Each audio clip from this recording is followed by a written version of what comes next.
Federal agents are back in North Carolina, and they are not messing around. In the span of just weeks, ICE and Border Patrol have arrested thousands of illegal aliens all across the Tar Heel state, and the epicenter of it all is Charlotte, the state's biggest, bluest city. Taken together, the data tells a story the legacy media desperately wants to bury. This isn't random enforcement. It's a strategic, high-visibility operation happening in exactly the place and at exactly the time that could decide the political future of North Carolina heading into the midterms and beyond. Hey gang, it's me, Dr. Steve, your patron professor, here to help you make sense of the madness with breaking news and analysis you're not going to get anywhere else, so make sure to smack that bell and subscribe button.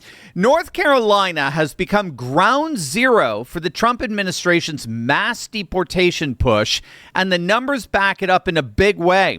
From Inauguration Day 2025 through mid-October, ICE made roughly 3,400 arrests statewide, nearly double the 17,000 arrests made during the entire year of 2024 under Biden. And Charlotte wasn't just part of that trend, it was the epicenter, accounting for roughly 38% of all statewide arrests by mid-2025. But then, this past November, everything changed. That's when Border Patrol rolled into Charlotte with what they called Operation Charlotte's Web. And gang, this was not a quiet behind-the-scenes operation. This was Commander Gregory Bavino and hundreds of federal agents descending on the Queen City in a very public, very deliberate show of force. Within the first few days, agents had already arrested more than 130 people, with 44 having prior criminal records. By November 19th, DHS said the total since the weekend had climbed past 250. Just days later, that number jumped again, first nearly to 400, then past 425 as the operation wrapped up after about 5 days on the ground. And when the dust settled and ICE issued its own retrospective numbers, they claimed the operation ultimately netted more than 1,300 arrests. And ICE enforcement has not stopped. In the months after Bavino's team departed, ICE has quietly kept arresting people across the state, about 2,300 more, averaging 20 arrests a day and climbing to 27 a day by early March. By the time you add it all up, cumulative statewide arrests since Trump took office have hit somewhere between 6,300 and 6,500 people. So why Charlotte? Why not Raleigh? Why not Durham?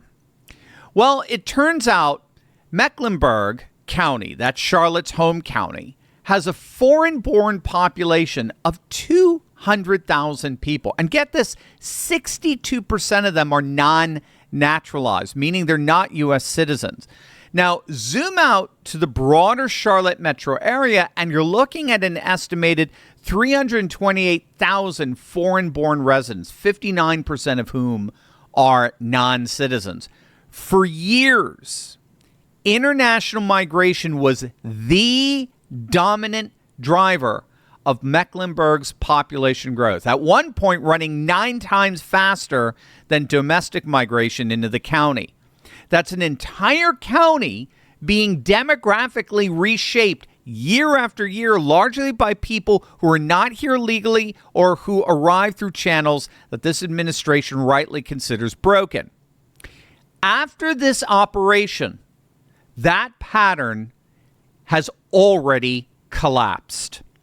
New census data released this spring shows international migration to Mecklenburg County dropped a stunning 41% in just a single year, from 22,500 people down to barely 13,000. And it's not just Mecklenburg, it's North Carolina across the board, the state as a whole. Net international migration in North Carolina has plummeted by nearly half over the last year, dropping from 83,000 people in 2024 to now just around 40,000 in 2025. Analysts note that this sharp decline mirrors national trends, and it stems directly from tightened federal immigration policies, stricter border security, and increased deportations. Gang, that is a direct, measurable, real-world consequence of visible enforcement. When people know ICE is actually showing up, actually making arrests, actually following through, the calculus changes.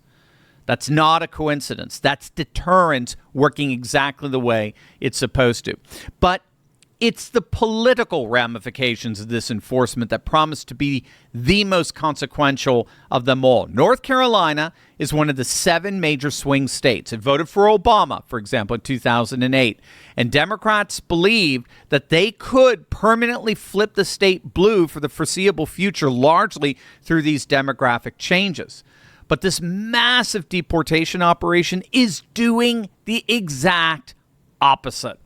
Wait until you see this. But first, as you know, for years, the left has done their best to convince millions of Americans that their real enemy is not big government, it's not crooked politicians, it's not these communist ideologies, but instead, they would have you believe the real enemy is your fellow citizens, particularly rich Americans. Democrats like Elizabeth Warren, AOC, Mayor Mamdani, they want to take money away from rich people and give it to the government, who will, of course, be sure to redistribute it in a fair and ethical way, just like USAID did, right? But what if the question isn't how do we take money from the rich people, but what are the rich doing to get richer, and how can we tap into that?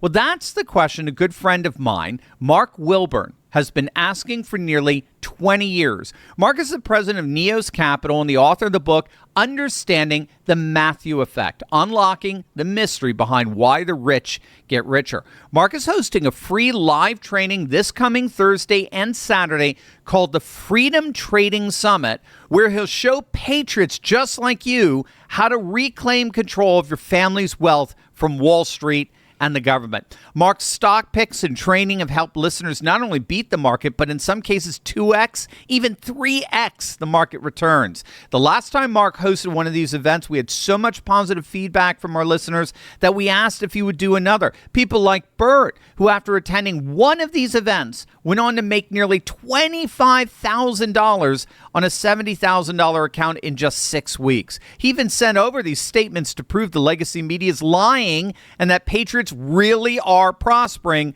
under President Trump. So if you're wondering what you should do to position yourself to prosper in these turbulent times, then click the link below now or go to freeturleyticket.com to reserve your spot. Again, there are 2 live events to choose from, one this Thursday evening and one Saturday morning. Go to freeturleyticket.com right now to reserve your spot. You're going to absolutely love it.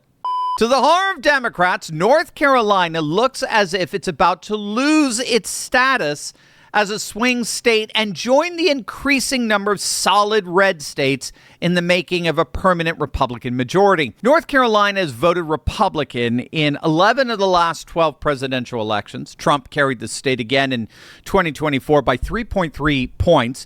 Republicans currently control both U.S. Senate seats, and they control 10 of their 14 congressional seats, soon to be 11 of 14 after this redistricting.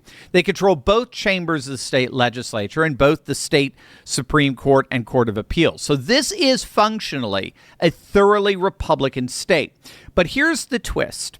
Since Biden's inauguration through the 2024 election, North Carolina Democrats have lost 42,000 registered voters, while Republicans gained 180,000. That's a net registration swing of 220,000 votes towards voters toward the GOP, with half of that swing happening in just the 18 months before the 2024 election. That trend has not slowed down. If anything, it's accelerating. For the first time ever, there are more Republican registered voters in North Carolina than Democrats, ever. Now, think about what Charlotte represents to that picture. Mecklenburg County is the single biggest reservoir of Democratic votes in the entire state. Charlotte, along with the Research Triangle in Durham, is the only thing standing between North Carolina and a rock-solid red state at every level. So ask yourself, if you're a Republican administration trying to accelerate a registration surge that's already running in your favor, where would you want to send? Where would you concentrate the most visible, highest profile immigration enforcement operation in the country? You'd want to send it exactly where it went, into the biggest Democratic city in a state that you're already winning, in an immigrant-heavy urban core, right before a midterm election cycle. This does three things all at once. First, it energizes the Republican base statewide by showing decisive, visible action on illegal immigration, exactly the kind of red meat result that turns lean Republican voters into definitely showing up to vote Republican voters, right? Second, it puts Charlotte area Democrats on defense, forcing local leaders to either defend an increasingly unpopular sanctuary-adjacent posture or distance themselves from their own base.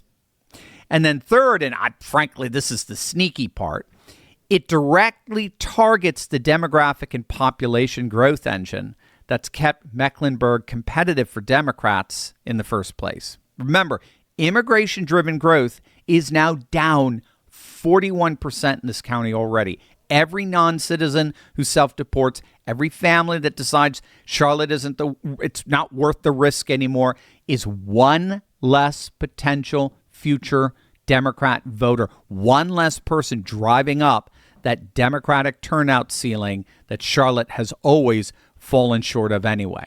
And let's not forget the redistricting angle. Republicans in Raleigh just pushed through a new congressional map, converting a 10-4 GOP advantage into now an 11-3 advantage.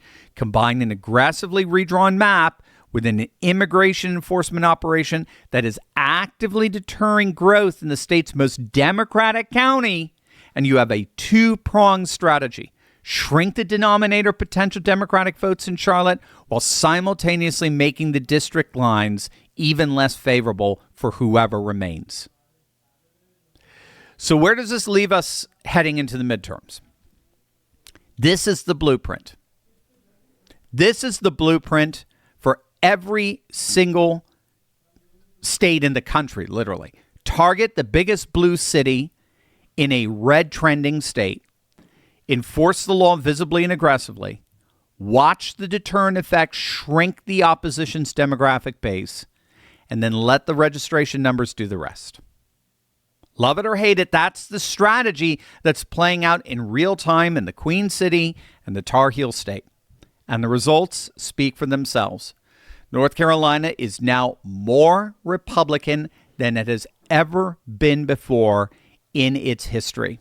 And the blueprint that made it so is just getting started.